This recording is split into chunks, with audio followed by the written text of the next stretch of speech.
Bab 157. Kembali ke Jiangcheng, Lei Shuei berinisiatif mengirim Chen Ye ke Thomson Yipin. Tepat ketika Chen Ye hendak keluar dari mobil, Lei Shuei memikirkan sesuatu, dan dengan cepat mengeluarkan dua barang dari sakunya. Tuan Ye, tunggu sebentar, dua hal ini untukmu. Chen Ye meliriknya dan menemukan bahwa itu adalah dua sertifikat kecil. Salah satu buku itu benar-benar hitam dan sangat misterius. Saat Anda membukanya, ada 5 kata tertulis di atasnya, Kepala Instruktur Jiwa Naga. Adapun buku lainnya, berwarna hijau, terlihat agak biasa, tetapi konten di dalamnya sangat tidak biasa, pangkat Mayor Jenderal. Segel secara langsung adalah otoritas tertinggi di Tiongkok. Chen Ye sedikit terkejut, buku pertama mudah dimengerti, tapi bagaimana dengan buku kedua? Melihat keraguan Chen Ye, Lei Shuei menjelaskan, Tuan Ye, Anda dapat menyembunyikan yang pertama, dan yang terbaik adalah tidak mengungkapkannya kepada orang lain. Adapun yang terakhir, itu adalah hasil dari diskusi bulat antara kepala Huaxia dan beberapa otoritas, dapat digunakan di banyak tempat. Tidak ada pengekangan pada Anda, dan itu tidak akan memengaruhi Anda. Kali ini Huaxia hampir melanggar presiden, tolong jangan tolak Tuan Ye. Chen Ye ingin menolak, tetapi ketika pihak lain berkata begitu, dia mengangguk dan memasukkannya ke dalam sakunya. Hal-hal eksternal ini dapat diabaikan olehnya, dan akan lebih baik jika dia dapat memecahkan beberapa masalah kecil pada saat itu. Hilang. Lei Shuei melihat sosok Chen Ye yang menghilang dan tenggelam dalam kontemplasi. Langkah ini merupakan langkah berbahaya oleh Huaxia. Ketua mengalami banyak tekanan dan kritik. Sejak berdirinya Tiongkok hingga saat ini, Huaxia tidak membuat pengecualian untuk gelar ini. Meskipun Chen Ye kuat, apakah itu benar-benar sepadan? Malam itu, dia tidak bisa tidak bertanya pada orang di Songnanhai. Orang yang berdiri di depan jendela dari lantai ke langit-langit hanya menjawabnya, dengan dia di Cina, tidak ada rasa takut dalam 100 pertempuran. Lantai atas kelas 1 Thomson. Tepat ketika Chen Ye membuka pintu, dia ingin melihat bagaimana San Yi, tetapi sosok cantik muncul tepat di depan pintu. San, ketika kata-kata itu mencapai bibirnya, Chen Ye menelan lagi, Ruosue, apakah kamu kembali? Siar Ruosue mengenakan gaun dengan temperamen yang manis. Dia melirik Chen Ye, dan bercanda, kamu tidak bisa melihatnya, ada rumah Thomson kelas 1 dengan tenang, mengapa kita bertiga masuk ke apartemen dadu yang begitu kecil? Apakah kamu pikir menjadi lebih kecil dapat mengambil keuntungan dari itu? Dua gadis kita. Chen Ye tersenyum, saya baru saja pindah juga. Anda tidak bisa salah, bagaimana bisa orang jujur seperti saya mengambil keuntungan dari Anda? Dorongan. Xia Wosue tertawa, lesung pipit dan bibir merahnya serasi, Chen Ye harus menghela nafas, itu yang seharusnya dikatakan Yi Xiao King Cheng. Omong-omong, jangan mempermalukanmu, kemana saja kamu hari ini? Aku belum melihatmu sepanjang sore, dan San Yi telah mengeluh. Kamu turun untuk membeli hidangan dan membelinya selama beberapa jam. Untungnya, seseorang mengantarkan hidangannya nanti. Ayo, atau kamu pasti akan diberitahu oleh San Yi nanti, kata Xia Ruosue. Dia jelas dalam suasana hati yang baik. Setelah pesta ulang tahun, meskipun ibunya banyak berbicara dengannya, dalam waktu singkat, dia tidak akan diizinkan kembali ke provinsi Jiangnan. Satu-satunya masalah adalah keluarga Qin, tetapi saya mendengar bahwa beberapa tokoh penting dari keluarga Qin di provinsi Jiangnan baru-baru ini pergi ke Gunung Emei dan belum kembali. Termasuk tuan muda keluarga Qin. Seharusnya baik-baik saja untuk waktu yang singkat. Sudah ada beberapa hidangan di atas meja, yang semuanya dia suka makan. Setelah menelan, dia menjawab, pergi ke pangkalan dan bantu aku. Xia Ruosue mengangguk dan tidak terlalu memikirkannya. Segera San Yi keluar sambil memegang piring, mengapa kalian berdua berdiri di sana dengan bodoh, makan? Wajahnya sedikit bingung, dan dia melirik Chen Ye diam-diam. Baik. 3 orang sedang duduk. Chen Ye melihat makanan lezat di depannya dan 2 wanita cantik di sekitarnya, dan merasa bahwa kehidupan seperti ini sebenarnya tidak buruk. Setidaknya tidak begitu gugup. Kembali di Kunlun Su, dia bahkan merasakan kemewahan untuk tidur, dan hidupnya mungkin akan berakhir dengan tenang ketika dia menutup matanya. Pada saat yang sama, Jiangcheng Marshal Daotai. Ketiga lelaki tua itu menatap platform seni bela diri yang rusak dan runtuh dengan mata serius. Mereka adalah 3 pembangkit tenaga listrik yang dikirim oleh Asosiasi Seni Bela Diri Jiangnan, MAWIQ. Su Yuanxiu. Cui Shen. Dibandingkan dengan Yuan Jingfu, salah satu dari ketiganya hanya akan lebih kuat, bukan lebih lemah. Di antara mereka, MAWIQ dan Su Yuanxiu juga merupakan wakil presiden Asosiasi Seni Bela Diri Jiangnan. Status khusus. Dapat dilihat betapa Tangao sangat peduli dengan kematian Yuan Jingfu. Pecahnya platform seni bela diri ini seharusnya tidak disebabkan oleh Yuan Jingfu. Anda dapat melihat jejak ini, itu benar-benar hancur dari dalam oleh kekuatan yang sangat kuat. Kekuatan semacam ini tampaknya tidak dilakukan oleh para pejuang kuno. Ma Weiqi berkata dengan cemberut. Maksudmu ada orang seperti itu di Jiangcheng? Su Yuanxiu bertanya dengan heran. Ekspresi Cui Zhen berubah drastis, dia tahu orang seperti apa yang dimaksud Su Yuanxiu. Dalam beberapa tahun terakhir, mereka telah menemukan bahwa tidak hanya ada pejuang kuno di dunia seni bela diri Huaxia, tetapi juga sejenis alien. Praktisi. Orang seperti ini dapat dikatakan sebagai eksistensi paling puncak dalam seni bela diri, tetapi sangat jarang. Mereka belum melihatnya, mereka hanya pernah mendengarnya. Orang-orang seperti itu tidak tahu dari mana mereka berasal, metode mereka tidak dapat diprediksi, dan kekuatan mereka sangat menakutkan. Ma Weiqi menggelengkan kepalanya, tidak yakin, kemungkinan ini sangat kecil. Jika itu adalah keberadaan seperti Presiden Tang, ia harus bisa melakukannya dengan enggan. Mungkinkah anak itu bernama Chen Ye? Menurut penyelidikan, Chen Ye menghilang selama 5 tahun. Apakah akan ada petualangan dalam 5 tahun ini? Dalam 5 tahun, dia memiliki kemampuan untuk membunuh Grandmaster. Pasti ada masalah, kata Su Yuanxiu. Ma Weiqi membelai janggutnya dan merenung. Setelah waktu yang lama, dia membuka matanya dan berkata, kami memeriksa semua informasi hari ini, tetapi ada terlalu banyak keraguan, dan deskripsi para pejuang Jiangcheng yang hadir pada saat itu. Tidak akurat, yang menyebabkan kami tidak dapat mengembalikan wakil Yuan pada waktu itu.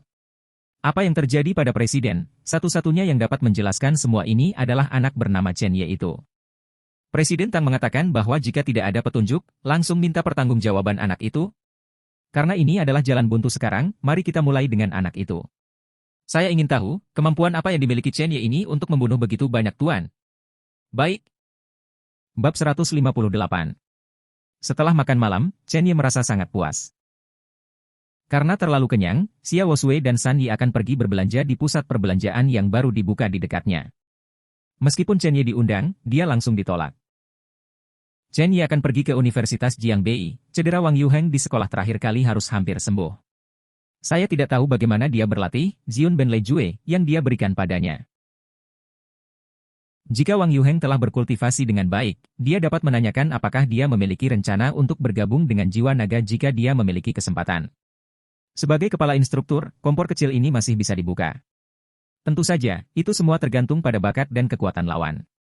Chen Ye turun, berencana untuk naik taksi, tetapi Mercedes-Benz melaju perlahan. Seorang pria parubaya keluar dari mobil dan berkata dengan hormat, Tuan, apakah Anda akan keluar? Mendengar kata-kata, kepala, Chen Ye langsung bereaksi. Hanya orang-orang di militer, bawahan yang akan memanggil atasan mereka dengan cara ini. Lei Shui memintamu untuk datang? Pria parubaya itu mengangguk, jiwa panjang memikirkan perjalanan kepala desa, jadi dia mengatur mobil. Kali ini saya yang bertanggung jawab. Kepala bisa memanggil saya Xiao Deng. Baik. Chen Ye langsung masuk ke Mercedes-Benz dan menginstruksikan, jangan panggil aku kepala di masa depan, panggil saja aku Chen Ye atau Tuan Ye. Ya, Tuan Ye. Xiao Deng kembali ke kursi pengemudi dan bertanya, Tuan Ye, mau kemana? Universitas Jiangbei. Setengah jam kemudian, Universitas Jiangbei tiba.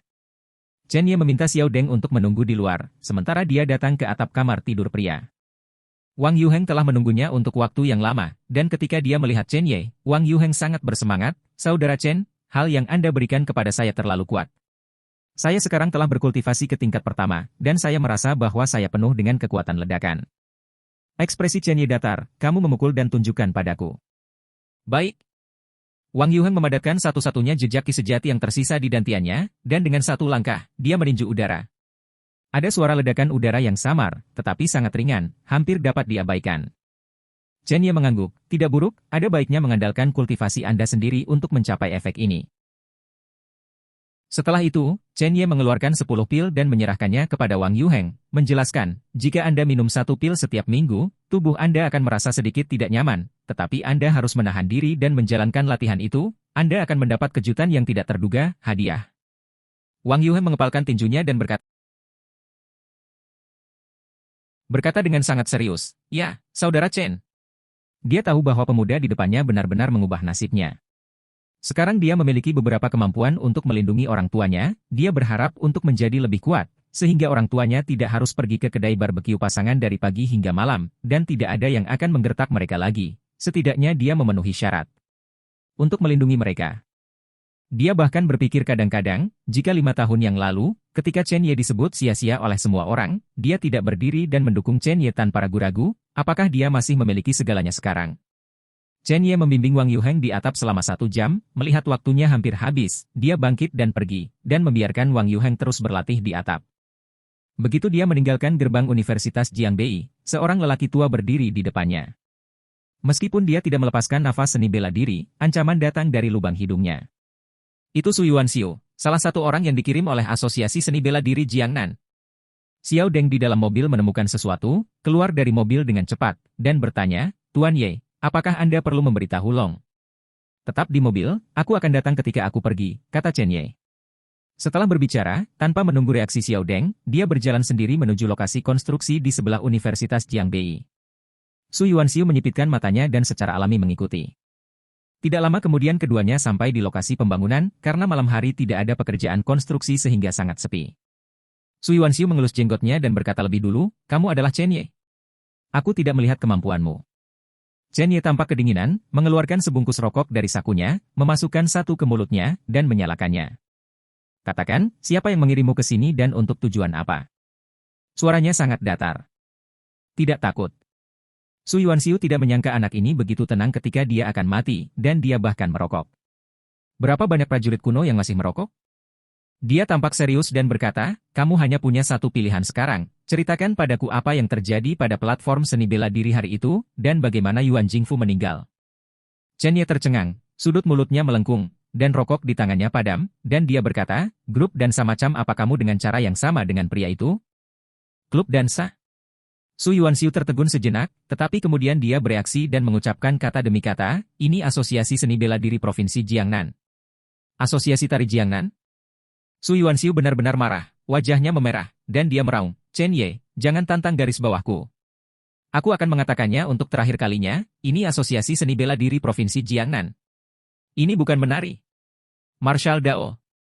Jika kamu tidak menjawab pertanyaanku lagi, aku akan membuatmu menyesal. Su Yuanxiu mengancam. Chen Ye mengangguk dengan penuh minat dan mengakui, Yuan Jingfu dibunuh olehku. Su Yuanxiu tidak berharap Chen Ye mengakuinya dengan sangat rapi, bukankah seharusnya ada pria kuat di belakang pria ini? Apakah dia berniat menanggung semua konsekuensinya sendiri? Saat dia hendak mengajukan pertanyaan, suara acuh tak acuh Chen Ye melanjutkan. Aku juga membunuhmu. Su Yuanxiu tercengang, tubuhnya penuh energi, jika kamu ingin membunuhku, kamu juga harus memiliki kualifikasi ini.